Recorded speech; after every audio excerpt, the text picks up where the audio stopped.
ஸ்தோத்திரம். இந்த நாளிலே நம்ம ஆதியாகமம் 40ஆம் அதிகாரத்திலிருந்து சில காரியங்களை தெரிந்து கொள்ள போகிறோம். இப்போ யோசேப்பு எங்கே சிறை வைக்கப்பட்டிருந்தான் அப்படின்னு பார்த்தீங்கன்னா, எந்த வீட்டில் வேலை பார்த்தானோ அதே வீட்டில் தான் சிறை வைக்கப்பட்டிருந்தான். எப்படி அப்படின்னாச்சுன்னா, வசனம் என்ன சொல்லுது பாருங்க. 4ஆம் வசனம் வாசிங்க. 3ஆம் வசனம். தலையாரிகளின் அதிபதி, தலையாரிகளின் அதிபதி. அதே இது எங்கே விற்கப்பட்டிருந்தான்னு வசனம் சொல்லுகிறது. 39:1 வாசிங்க.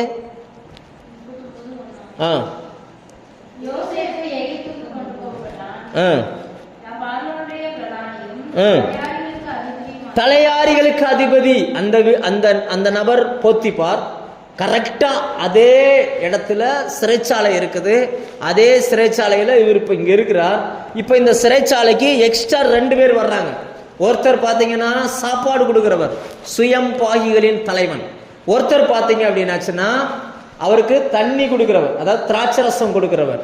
அந்த காலத்தில் ராஜாக்கள்லாம் தாகம் எடுத்துனா இப்படி இப்படி கை கட்டினா போதும், எல்லாருக்கும் ஆள் இருப்பாங்க. அவருக்கு தண்ணி எடுத்து கொடுக்க ஒரு ஆள் அப்படியே நிற்பார். அவர் தண்ணி கொடுக்கும்போது சும்மா கொடுக்க மாட்டார், இவர் குடிப்பார். ஃபர்ஸ்ட் குடிச்சிட்டு தான் அடுத்து கொடுப்பார். ஏன்னா ராஜாவை கொல்வதற்கு எங்க இருந்தாலும் விஷத்தை வச்சிருவாங்க அப்படின்றதுக்காக முதல்ல இவர் தான் குடிக்கணும். இவர் குடிச்சிட்டு நல்லா இருந்தால் தான் ராஜாவே வாங்கி குடிப்பார். நம்ம ஊரில் சொல்லுவாங்கல்ல, நான் சாப்பிட்ட பிறகுதான் சொல்லுவாங்க, அப்படி சொல்லுவாங்கல்ல. நம்ம சாப்பிட்ட பிறகுதான் சோதனை எலி எப்படிம்பாங்க. எதனாலும் ஃபர்ஸ்ட் எலியில சோதிப்பாங்க, அதுக்கப்புறம் தான் மனுஷன் கொடுப்பாங்க. அந்த மாதிரி இவருடைய வேலை. இன்னொருத்தர் பார்த்தீங்கன்னா சமையல் பண்ணக்கூடிய தலைவர், சுயம்பாய்களின் தலைவர். அவர் அதே போல இந்த 2 பேர் மேலும் ஏதோ ஒரு குற்றம் வந்துருச்சு. உடனே எதை வேணாலும் பொறுத்துக்கலாம். இந்த சாப்பாடு கொடுக்குறவங்க மேல குற்றம் வந்துச்சுன்னா பொறுத்துக்கிடவே முடியாது, தூக்கி போட்டாங்க ஜெயிலுக்குள்ள. இப்போ ஜெயிலில் இவங்களை விசாரிக்க வேண்டிய வேலை யாருக்கு வருதுன்னா யோசேப்புக்கு வருகிறது. அப்போ யோசேப்பு இவர்களை நன்றாய் டெய்லி காலையில் போய் பார்க்கணும், சாயங்காலம் போய் பார்க்கணும். ஏன்னா இவங்க சாப்பாடு பண்ணக்கூடியவங்க எப்படி இருக்காங்க, என்ன இருக்குன்னு பார்த்துட்டு இருக்கணும். இவங்க அரண்மனையில இருந்து இப்போ இங்கே வந்திருக்கிறாங்க, ஜெயிலுக்கு வந்திருக்கிறாங்க. திடீர்னு பார்த்தா ஒரு நாள் பார்த்தா 2 பேருமே துக்கமாக உட்காந்துருக்குறாங்க. தூங்கி எந்திரிச்சு, சிலர்லாம் பார்த்தீங்கன்னா தூங்கி எந்திரிச்சு போய் முகம் கழுவாமல் உட்காந்துருப்பாங்க, ஒரு மாதிரி பாவமா அப்படி உட்காந்துருக்காங்க. இவர் யோசேப்பு கேட்கிறாரு, ஏன்பா எதுக்கு துக்கமா இருக்கிறீங்க? 2 பேரும் ஒரே பதில் சொல்றாங்க, நாங்க கனவு கண்டோம், அந்த கனவுக்கு அர்த்தம் தெரியல, அதனால துக்கமா இருக்கிறோம். சிலருக்கு ராத்திரி கனவு வந்துச்சுன்னா பகல துக்கம் வந்துருது, கனவு கண்டுட்டு காலையில் என்ன வந்துருது? துக்கம். ஏன்னா அந்த கனவுக்கு அர்த்தம் தெரிய மாட்டேங்குது. ஆனா சில கனவுக்கு நீங்க அர்த்தம் தெரிஞ்சுக்கிடாம இருக்கிறதே நல்லது. அர்த்தம் தெரிஞ்சுன்னா இன்னும் பிரச்சனை. இப்போ கனவு அர்த்தம், கனவு கண்டேன்னு யோசேப்புக்கு என்ன யோசனை வந்திருக்கும் சொல்லுங்க. யோசேப்புக்கு என்ன யோசனை வந்திருக்கும்? ஏன்னா யோசேப்புக்கு பேரே என்ன பேரு? சொப்பனக்காரன். இவர் யோசிச்சுப்பாரு, நானே கனவு கண்டதுக்கு விட தெரியாம இங்க உட்காந்துட்டு இருக்கேன், நீ இன்னும் கனவு கண்டியா? உடனே அவன் சொல்றான், கனவு கண்டேன், அதுக்கான அர்த்தம் தெரியல, எல்லார்ட்டையும் கேட்டேன், யாருக்குமே தெரியல அப்படின்னு. யோசேப்பு இப்போ ஒரு வார்த்தை, இப்போ யோசேப்புக்குள்ள இருந்து இன்னொரு அபிஷேகம் வெளியில வருது. முதல்ல அவர் சொப்பனம் கண்டார், அதற்கான அர்த்தம் புரியல. அடுத்து தலைமைத்துவ அபிஷேகம் வெளிப்பட்டுச்சு. இப்போ உள்ள இருந்து இன்னொரு அபிஷேகம் வெளியில வருது. இவர் சொல்றாரு, சொப்பனத்துக்கு அர்த்தம் சொல்றது தேவனுக்குரியது, கனவு சொல்லு, நான் சொல்றேன் அப்படின்றார். உடனே ஃபர்ஸ்ட் இந்த 2 பேரும் ஒருத்தர் பார்க்கிறார்கள். உடனே இந்த தண்ணி கொடுக்குறவன், நான் சொல்றேன், இது பைபிள் இல்லை இருந்தாலும் சொல்றேன், 2 பேர்ல யார் ஃபர்ஸ்ட் கனவு சொல்றது அப்படின்னு சாப்பாடு பண்றோன்னு சொல்லுவான், நீ தானா தண்ணி குடிக்கிற, நீ சொல்றா ஃபர்ஸ்ட். உடனே அவருக்குள்ள கனவு ஒரு திராட்சை செடி. எதுமா? திராட்சை செடி. அந்த செடியில 3 கொடி, அந்த 3 கொடியில பூ இருக்குது. இப்ப அது பழங்களால் நிறைஞ்சிருக்குது. அப்ப இவர் கையில ஒரு பாத்திரம் இருக்குது. அந்த பாத்திரம் என்னன்னா பார்வோன் தண்ணி குடிக்கக்கூடிய அந்த டம்ளர். அந்த டம்ளர் இவர் கையில இருக்குதான். இவன் என்ன பண்றானா, அந்த திராட்சை பழத்தை பறிச்சு அதை பிழிஞ்சு இப்ப யார் கையில கொடுக்குறானா? பார்வோனுடைய கையில கொடுக்குறான். இதுதான் கனவு அப்படின்னு. உடனே யோசேப்பு இதை அழகா சொல்லுகிறார் தேவ பலத்துல. இப்ப நம்ம படிச்சிட்டோம், அதனால நமக்கு தெரியுது. ஆனா அந்த நேரத்துல யோசேப்பு அதுக்கான அர்த்தத்தை தேவனுடைய ஆலோசனையில சொல்றார். இந்த 3 கொடியும் 3 நாள் அப்படின்றார். அடுத்து சொல்றார், உன் கையில எப்படி அந்த ராஜாவினுடைய பான பாத்திரம், அந்த அந்த குடிக்கிற டம்ளர் இருந்துச்சோ அதே போல மறுபடியும் உன்னை அந்த வேலைக்கு திரும்ப ராஜா எடுத்துக்கிடுவாரு. கரெக்டா 3 நாள்ல நீ அரண்மனைக்கு கொண்டு போகப்படுவ அப்படின்னு சொன்னதோட நிப்பாட்டல, சொன்னதும் அன்றி அப்படின்னு போட்டிருக்கு. சொல்லிட்டு உடனே இவர் அவசரமா என்ன பண்றாரு, டக்குன்னு இவர் சொல்றாருங்க பாரு, நீ அரண்மனைக்கு போனா ஒன்னு செய், ஒரு எபிரேயன் அங்க இருக்கிறான், என்னை பத்தி ராஜாட்ட சொல்லு, நான் எந்த தப்புமே செய்யல, என்னை தேவையில்லாம எப்படி வந்ததா வசனம் சொல்லுகிறது பாருங்க. அங்கிருந்து எப்படி பிடிச்சிட்டு வந்தாங்களாம், என் களவா என்னை திருட்டுத்தனமா எங்க அண்ணன்மார் வித்துட்டாங்க, என்னை திருட்டுத்தனமா கொண்டு வந்துட்டாங்க, நான் இது வர்றதுக்கு எந்த தப்புமே செய்யல, காரணம் இல்லாமல் தண்டிக்கப்படுறேன், இதை எப்படியாவது நீ ராஜா கிட்ட சொல்லிரு அப்படின்னு சொல்லிட்டார். உடனே இந்த பக்கத்துல இருந்த இன்னொரு ஆள் அவர் யோசிக்கிறார். வசனம் சொல்லுகிறது, அர்த்தம் நன்றா இருக்கிறது என்று அவன் கண்டு தன்னுடைய கனவை சொன்னான். இப்போ கனவை சொல்லுகிறார். இவருடைய கனவு என்னவா, தலையில ஒரு 3 வெள்ளை கூட வச்சிருக்காராம். என்ன கலர் கூட, வெள்ளை கலர் கூட 3 கூட வச்சிருக்காராம். மேல இருந்ததுல ராஜாவுக்கு சமையல் பண்ணப்பட்ட சில உணவுகள் இருக்குதான், பறவைகள் அதை தூக்கி எடுத்துட்டு போதாம். இதுதான் அந்த கனவு. அதுக்கும் யோசேப்பு ஒரு அழகான ஒரு பதில் சொல்லுகிறார். அந்த 3 கூடையும் 3 நாளுக்கான அடையாளம். பறவைகள் எடுத்துட்டு போச்சு அந்த உணவு, அது எதை குறிக்குது அப்படின்னா 3 நாள்ல உன்னை கொன்றுவாங்க, தூக்குல போட்டுருவாங்க, உன் சரீரத்தை பறவைகள் கொத்தி எடுத்துட்டு போகும் அப்படின்னு சொல்லிட்டாரு. யோசிச்சு பாருங்க, இந்த சொப்பனத்துக்கு அர்த்தம் தெரியாம இருந்திருந்தாலும் ஒரு சும்மா இருந்திருப்பான். இந்த 3 நாள்ல இவன் செத்துருவான், 3 நாள்ல உனக்கு இதுன்னு அவன் எப்படியெல்லாம் நினைச்சிருப்பான். எதுக்குடா இவன்கிட்ட போய் கேட்டோம்னு யோசிச்சிருக்க மாட்டானா. இப்ப 2 பேருக்கும், ஒருத்தருக்கு வாழ்வு, ஒருத்தருக்கு சாவு. இது எதை காட்டுகிறது அப்படின்னா, இயேசுவோடு கூட 2 கள்ளர்கள் சிலுவையில் அறையப்படுவார்கள்.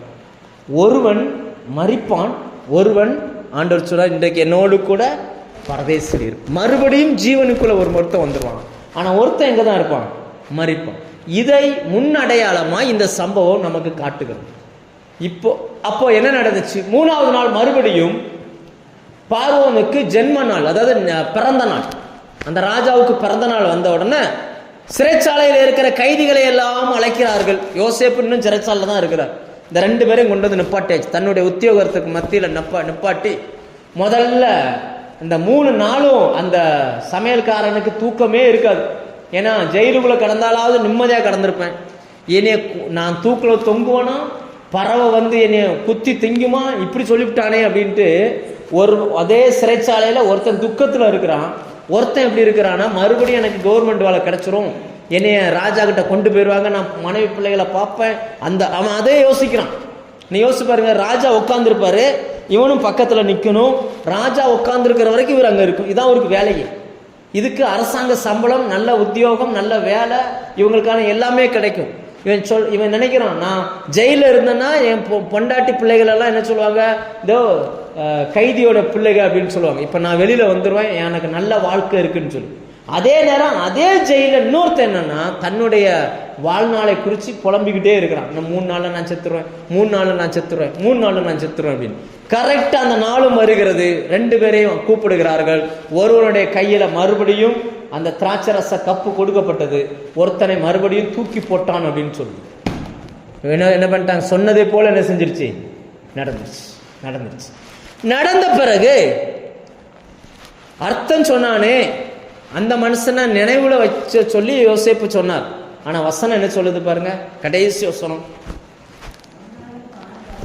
முக்கியமான வார்த்தை ஆனாலும். முக்கியமான வார்த்தை என்னது, ஆனாலும் பான பாத்திரக்காரன் யோசேப்பை மறந்தான். 3 நாள்ல உனக்கு வாழ்வு இருக்குன்னு சொல்லி தீர்க்க தரிசனமா சொன்னான். அதே போல அவனுக்கு வாழ்வும் கிடைச்சிச்சு. ஆனா அவன் எப்படி மறந்திருப்பான்? நம்மளே சொல்றோம் இல்லையா, சில நேரங்களில் சில ஊழியக்காரங்க சில காரியங்களை சொல்றாங்க, சில நேரங்களில் சிலருக்கு நம்ம சொல்றோம், இங்க பாரு உனக்கு கர்த்தர் இதை செய்வார்ப்பா அப்படின்னா அவன் சாகிற வரைக்கும் அதை நினைவுலேயே வச்சுக்கிட்டு இருப்பான். அவன் சொல்லுவான், இந்த பாஸ்டர் எனக்கு இதை சொன்னாரு, அதே பாரு நடந்துச்சு அப்படின்னு சொல்லி நினைவுலேயே வச்சுக்கிட்டு இருக்கிறோம். ஆனா இங்க பாருங்க, 3 நாள்ல நீ மறுபடியும் கவர்மெண்ட் வேலைக்கு போயிருவேன்னு சொப்பனம் சொல்லியிருக்கிறார், அர்த்தம் சொல்லியிருக்கிறார். ஆனா அந்த வேலைக்கு போன உடனே அவனுக்கு அது என்ன செஞ்சிருச்சான், மறந்தே போயிடுச்சு. அப்படின்னா என்ன அர்த்தம்னா, மறக்கல, கர்த்தரே மறக்க வச்சுட்டார். ஆண்டவரே என்ன செஞ்சிட்டாரு, மறக்க வச்சுட்டார். சில நேரங்களில் நமக்கு நன்மை செய்வார்கள் என்று நீங்கள் யாரெல்லாம் மனிதர்களை நம்புகிறீர்களோ அவர்கள் நம்மை மறப்பார்கள். அவங்க என்ன செஞ்சிருவாங்க, அவங்ககிட்ட இருந்து ஒரு ஃபோன் வராதான்னு எதிர்பார்ப்போம், ஃபோன் வராது. நமக்கு உதவி செய்வாங்கன்னு நினைப்போம், உதவி செய்ய மாட்டாங்க. நான் சொல்ல புரியுதா? ஏன் அப்படி மறக்கிறார்கள்? ஏன் அப்படி மறதி வருதுன்னா, தேவன் நியமித்த காலம் வரைக்கும் நமக்கு யாருமே என்ன செய்ய முடியாது. நமக்கு தேவன் தான் ஏதாவது செய்யணும்னு ஆண்டவர் தீர்மானிச்சிருக்காரு. 30 வயசுல தான் யோசேப்பு ஜெயில விட்டு வெளியில வரணும். ஆனா இவைகள் சம்பவித்து கிட்டத்தட்ட எப்ப நடக்குது அப்படின்னாச்சுன்னா, கிட்டத்தட்ட ஒரு 28, 27 அந்த வயசுல இது நடக்குது. ஏன்னா இதுக்கப்புறம் 2 வருஷம் கழிச்சு மறுபடியும் பார்வோனுக்கு மறுபடியும் ஒரு சொப்பனம் வருது. ஆனா அந்த 2 வருஷமும் யோசேப்பு இன்னும் ஜெயிலுக்குள்ள இருக்கணும். ஆனா அந்த ஜெயிலுக்குள்ள இருந்து யோசேப்பு வெளியில தப்புறதுக்கு முயற்சி பண்ணுகிறார். இவர் சொல்றாரு, நீ வாழ்ந்திருக்கும் போது என்ன செஞ்சுக்கோ, கொஞ்சம் நினைச்சுக்கோ. யாருகிட்ட போய் கேட்கறது? நீ வாழ்ந்திருக்கு. ஆனா அவனுக்கு சம்பளம் கொடுக்கிற இடத்துல கர்த்தர் யோசேப்பை கொண்டு வர போறாரு. அதுக்காக வெயிட் பண்ணி வச்சிருக்கிறார். இப்ப இந்த யோசேப்பு போய் தாங்கிட்ட கையேந்தி சம்பளம் வாங்க போகிற மனுஷங்கிட்ட போய் சொல்றாரு, நீ வாழ்ந்திருக்கும் போது என்ன செஞ்சுக்கோ, கொஞ்சம் நினைச்சுக்கோ அப்படின்றார். ஆண்டவர் இதை பார்த்தோன்னு என்ன நினைச்சிருப்பாரு? ஆண்டவர் பார்க்கும்போது என்ன நினைச்சிருப்பாரு? இவங்களுக்கு தெரியாது, யோசேப்புக்கும் தெரியாது, அந்த பானபாத்திரக்காரனுக்கும் தெரியாது. ஆனா கர்த்தருக்கு தெரியும். 30 வயசுல யோசேப்பு எகிப்துக்கு அதிபதியா மாறிடுவான். இவன் பானபாத்திரக்காரன் சாப்பிடணுமா சாப்பிடக்கூடாதான்னு யோசேப்பு தான் தீர்மானிக்கணும். அவனுக்கு எவ்வளவு சம்பளம் கொடுக்கணும்னு யோசேப்பு தான் தீர்மானிக்கணும். அப்படிப்பட்ட யோசேப்பு போய் இப்ப தன் நிலைமையை மறந்து, நல்லா புரிஞ்சுக்கோங்க, இப்ப சொப்பனத்திற்கு அர்த்தம் சொல்லக்கூடிய அளவுக்கு யோசேப்புக்குள்ள ஞானம் வந்துருச்சுன்னா, மற்றவன் கனவுக்கே அர்த்தம் சொல்றாருன்னா தன் கனவுக்கான அர்த்தம் தெரிஞ்சிருக்குமா தெரிஞ்சிருக்காதா? தெரிஞ்சு இருக்கணும். ஆனா அவருக்கு என்ன இல்லை, தெரியல. ஆண்டவர் சொப்பனம் என்ன சொன்னார்னா, சூரியனும் சந்திரனும் நட்சத்திரங்களும் என்ன செய்யும், கும்பிடும் அப்படின்னு. ஆனா அதெல்லாம் இவர் என்ன பண்ணிட்டாரு, மறந்துட்டார். தான் எவ்வளவு உயரத்தில் இருப்பேன் என்பதை என்ன செஞ்சிட்டாரு, மறந்துட்டார். தன்னுடைய அரிக்கட்டு நிமிர்ந்து நிற்குன்றத அதெல்லாம் மறந்துட்டார். இப்ப எல்லாத்தையும் மறந்துட்டு மனுஷங்கிட்ட போய் சொல்றாரு, நீ வாழ்ந்திருக்கும் போது என்ன செஞ்சுக்கோ, கொஞ்சம் நினைச்சுக்கோ. நம்ம அநேக நேரங்கள்ல நம்ம இப்படி நினைக்கிறோம், யாராவது மனிதர்கள் உதவி செய்வாங்கன்னு நம்ம நினைக்கிறோம். ஒரு காலமும் நமக்கு என்ன செய்ய மாட்டாங்க, உதவி செய்ய மாட்டாங்க. கர்த்தர் உங்களை அழைச்சிருப்பார்னா, கர்த்தர் உங்களை நடத்துறாருன்னா அவர் தான் உங்களுக்கு உதவி செய்வார். அவர் தீர்மானிக்காமல் உங்களுக்கு எந்த மனுஷனும் உதவி செய்ய முடியாது. இப்ப நம்ம ஊழியத்தை எடுத்துக்கோங்களேன். கர்த்தரால் இந்த ஊழியம் ஏற்படுத்தப்பட்டது அப்படின்னாச்சுன்னா, இங்க வரக்கூடிய எல்லாமே கர்த்தர் யாரை தீர்மானிக்காரோ அவங்களுடைய பணம் மட்டும்தான் இங்க என்ன செய்யும், வரும். அவங்க மட்டும்தான் அந்த ஊழியத்திற்காக ஜெபிப்பாங்க, அவங்க மட்டும்தான் அந்த ஊழியத்துல நிற்பாங்க. வேற யாரும் என்ன செய்ய மாட்டாங்க, நினைக்க மாட்டாங்க. எத்தனையோ பேர் சொல்லி நான் கேட்டிருக்கிறேன், உங்களுக்கு ஒரு காணிக்கை கொடுக்கணும்னு நினைச்சுக்கிட்டே இருந்தேன், கையில பணம் இல்லை. நான் மனசுல நினைச்சுக்கிடுவேன், உன் பணம் தேவையில்லைன்னு கர்த்தர் நினைச்சிட்டாரு, அதனால உனக்கு என்ன செய்யல. நான் சொல்ல புரியுது உங்களுக்கு? அநேக நேரங்களில் எனக்கு தெரிஞ்சு எத்தனையோ நபர்கள் என்கிட்ட பேங்க் டீட்டெயில்ஸ் கேட்டு வாங்கினவங்க உண்டு. உங்க பேங்க் டீட்டெயில்ஸ் கொஞ்சம் கொடுங்க பாஸ்டர், நான் உங்களுக்கு ஒரு ஆஃபரிங் அனுப்புறேன் அப்படின்னு சொல்லி. ஆனா அப்படி வாங்கினவங்க தான் இப்போ வரைக்கும் என்ன செய்யாது, இப்போ வரைக்கும் ஒன்றும் வர. நான் அதில் நிறைய பார்த்துருக்கிறேன். அதே நேரம் சம்பந்தமே இல்லாமல் எங்கிருந்தோ யாரோ என்ன செய்வாங்க, தருவாங்க. அப்போ ஒன்று புரிஞ்சுக்கோங்க, தேவன் உங்களை என்னைக்கு உயர்த்தணும்னு வச்சிருக்கிறாரோ அன்னைக்கு அவர் உயர்த்துவார். நீங்களா குறுக்கு வழி ஏதாவது முயற்சி பண்ணீங்கன்னா அவரே தடுத்துருவார். இந்த ஆச்சரியமா இருக்கு பாருங்க, அவன் 3 நாள்ல அவன் தலை மறுபடியும் நிமிர்த்தப்படும்னு சொப்பனத்துக்கு அர்த்தம் சொல்லி இருக்கிறார். ஒவ்வொரு நாளும் அவன் என்ன நினைச்சுக்கிட்டு இருப்பான், 3 நாள்ல எனக்கு கவர்மெண்ட் வேலை கிடைச்சிடும், 3 நாள்ல கிடைச்சிடும். எப்படி இந்த அறிவு இவனுக்குள்ள வந்துச்சுன்னா, யோசேப்பு சொல்லி இருக்கிறார். ஒரு நாள் முடிஞ்ச உடனே இந்த ஸ்கூல்ல படிக்கிற இந்த ஹாஸ்டல்ல படிக்கிற பிள்ளைகள்லாம் பார்த்தீங்கன்னா காலண்டர்ல இந்த பரீட்சை வரும்போது அப்படி இண்டு போட்டு வைப்பாங்க, எப்போ முடியும் நம்ம வீட்டுக்கு போகலாம் அப்படின்னு சொல்லி. எப்படா இந்த ஹாஸ்டல் முடியும் நம்ம வீட்டுக்கு போகலான்னு நினைப்பாங்க. அதே போல அவன் நினைச்சுக்கிட்டு இருக்கிறான், 3 நாள்ல நான் போயிடணும், 3 நாள்ல போயிடணும். அதே போல 3ஆவது நாள் அவனை அழைக்கப்பட்டான், மறுபடியும் அந்த வேலைக்கு வந்துட்டான். அப்போ மனசுல எவ்வளவு நன்றி நினைச்சிருப்பான். யோசேப்புக்கு நன்றி சொல்லணும், நான் அவன் நல்ல மனுஷன், அவன் சொன்னதே போல. நம்ம ஆளு சொல்லுவாங்கல்ல, அவன் வாயை திறந்து ஒன்று சொன்னோம்னா அப்படியே பழிச்சிருப்பான் அப்படி சொல்லுவாங்கல்ல. அப்படிப்பட்ட அந்த மனுஷனை இவன் மறந்தே போயிட்டான். கர்த்தரே என்ன பண்ணிட்டாரு, மறக்க வச்சுட்டார். நிறைய நபர்கள் நம்மை மறப்பார்கள். அதனால மறந்துட்டாங்களேன்னு சொல்லி நீங்க யாரும் என்ன பண்ணக்கூடாது, எவ்வளவு நன்மை செஞ்சேன் பாவி மறந்துட்டானே அப்படியெல்லாம் நினைக்காதீங்க. கர்த்தரே அவனை மறக்க வச்சிருக்கிறார். அதனால நீங்க எப்பவுமே தேவனை மட்டுமே பாருங்க.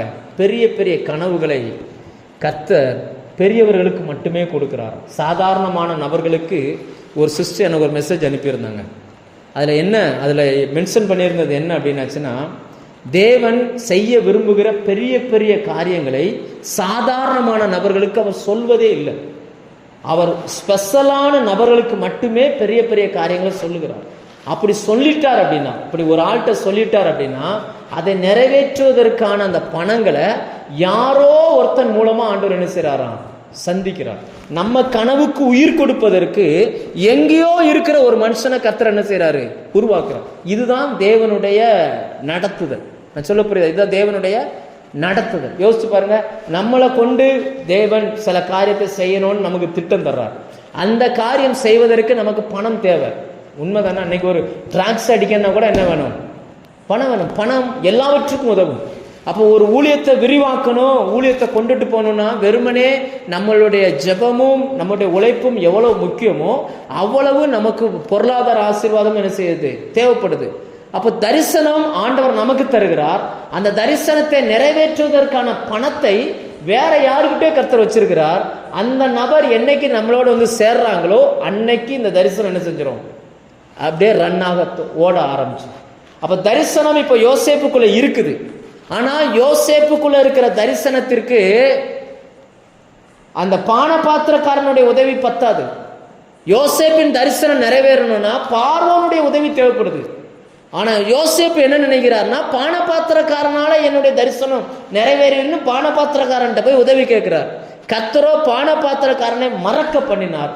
இன்னும் கொஞ்ச காலம் என்ன செஞ்சிட்டாரு, சிறையிலேயே இருக்க வச்சார். ஏன்னா மனித உதவிகளை நம்ம எதிர்பார்க்கிற வரைக்கும் தேவன் நம்முடைய சிறையிருப்பை திருப்பவே முடியாது.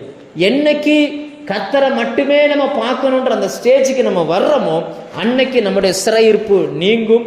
நம்ம ராஜாக்களுக்கு முன்னாடி கர்த்தர் கொண்டு போய் நிப்பாட்டுவார். லேலூயா. நான் சொல்ல புரியுதா உங்களுக்கு? உங்களுக்குள்ள வச்சிருக்கிற தரிசனத்திற்கான அந்த சரியான நபர்களை நீங்கள் சந்திப்பதற்கான நாட்கள் வரும். அது வரைக்கும் நீங்க வெயிட் பண்ணி தான் ஆகணும். லேலூயா.